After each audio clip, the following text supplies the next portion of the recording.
The characteristic emotion of the typical Indian writer in English towards houses, especially towards old houses, especially towards ancestral houses, is nostalgia. I think I spoke about the house in my grandmother's house of Kamala Das. I would like to mention now the houses in the middle of the rubber estates around Kuthim in the God of Small Things of Arundhati Roy. The old houses, the older houses, which stand in the middle of rubber plantations, are evocatively described, are evocatively brought to life in the God of Small Things. And of the rubber estates, Arundhati Roy says that each is a tottering fiefdom with an epic of its own.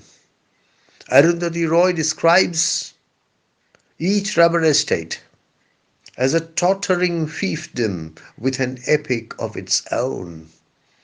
How the estate was created, how the house was built, and with what difficulty it is now being maintained.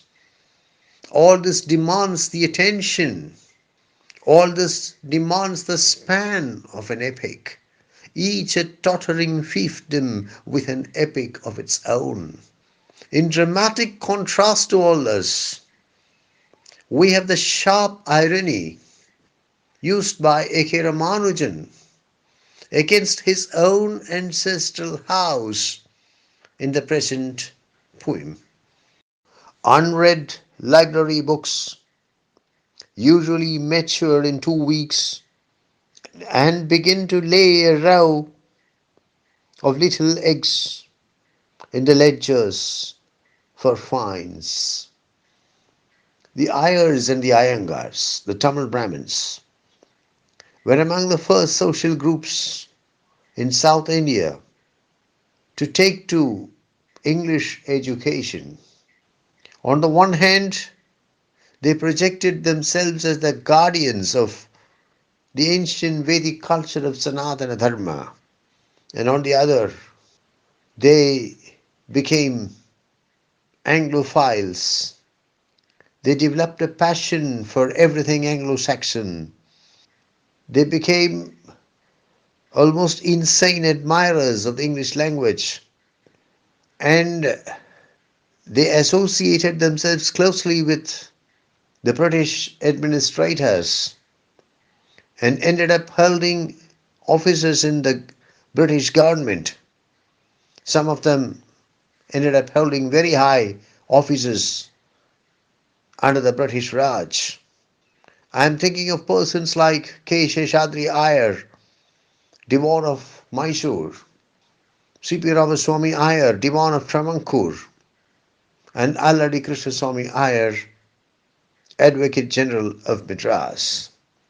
Here, in the poem under discussion, the poet exposes the hypocrisy, the hollowness of the attitudes of the members of the family living in the so-called great house.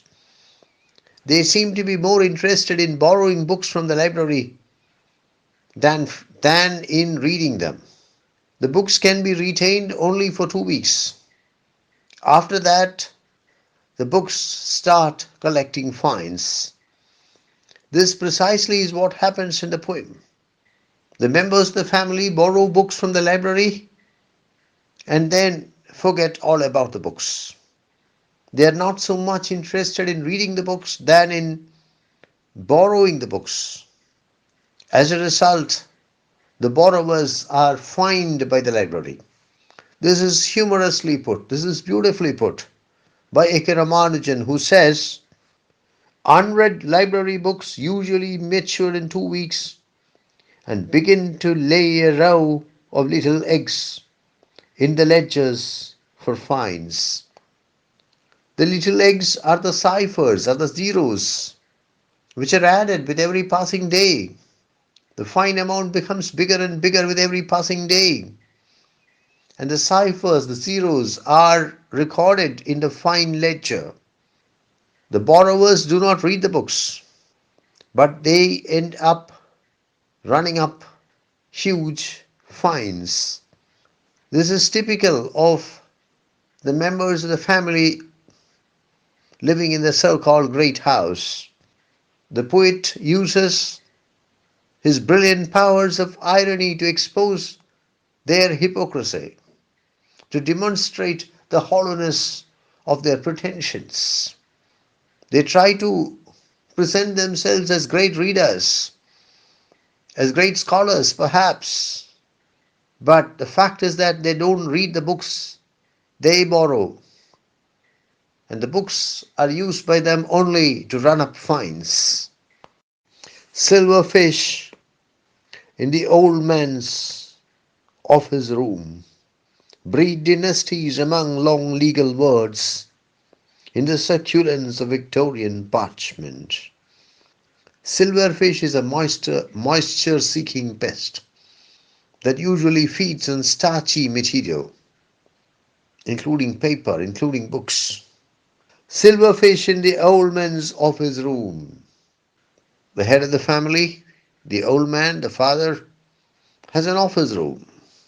And there is silverfish there, probably among the books. Probably the old man has an impressive library in his office room.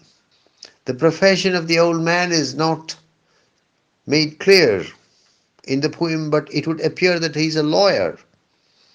In the first half of the 20th century, especially the early 20th century, the legal profession in South India was dominated by Tamil Brahmins, Ayers and Iyengars. It's quite possible that the old man spoken of here, who has an office room, is a lawyer. Silverfish in the old man's office room breed dynasties among long legal words, generations of silverfish, procreating, generating one generation after another. Breed dynasties among long legal words. So I think my hunch that the old man is an advocate is proved to be right. Among long legal words, they're all law books. The books in the old man's office room are all law books. And silverfish breed dynasties there. In the succulence of Victorian parchment. Succulent. You say something is succulent when it is juicy, when it is delicious. Victorian parchment. Parchment means, strictly speaking, it means writing material made of the skin of a goat or the skin of sheep. It can also mean thick paper. Victorian parchment. Queen Victoria ruled from 1837 to 1901. And the British Empire reached its apogee, its acme, during her reign. If I remember correctly, in 1876, she was proclaimed Empress of India. And here we have Victorian parchment, old books which belong to the Victorian period. The office room of the old man is lined with books belonging to the Victorian period. And silverfish breed dynasties among the books. What kind of books are they? They are law books, because the poet specifies long legal words. I would like to observe that here too we find the exemplification of enchantment, the ideas flowing from one stanza to the next, from one line to the next, from one stanza to the next. Parchment, which in this context means thick paper, stiff paper, appears to be a favorite word of A.K. Ramanujan. We met with that word while reading A.K. Ramanujan's poem, Orph Mothers, among other things. I think it's found in the first line of the last stanza of the poem, if I remember correctly. My cold parchment tongue licks bark. My cold parchment tongue licks bark.